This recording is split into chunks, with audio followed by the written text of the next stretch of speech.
Uganda has over 20,000 private schools, which attract students from not only within, but also from neighboring countries such as Kenya, Tanzania, Burundi, Rwanda, and Southern Sudan.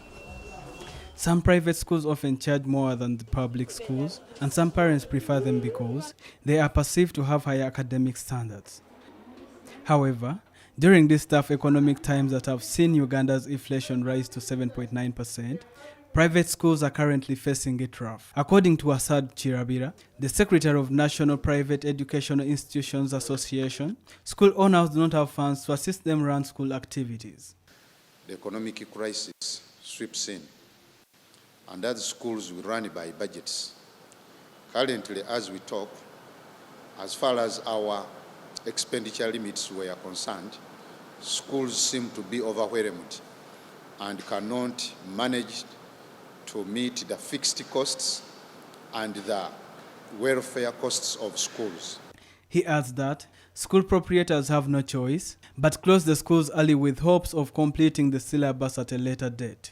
But the advice we are giving to the schools is basically to plan holiday packages that are going to help to cover up what is required to be covered up, and then we make a review lessons that are going to enable us go through this work. The quality of education is going to be compromised because we have not finished content. And remember, we had a deficit of 2 terms from COVID. So we are trying to cover up, but then it's not possible. According to Aisha Namkwaya, the head teacher at Lowell Girls School, they are likely to increase the school fees if the current economic condition persists. The prices, once they go up, it takes some time for these prices to come down. So this trend is likely to go on up to 3rd term. So our plans are to increase fees. Of course, as private schools, we shall have to increase fees. And then we need to prioritize. We have to forego structural renovation, structural development, so that to see that we stabilize the feeding. Private school owners now want the Ministry of Education and Sports to rescue them.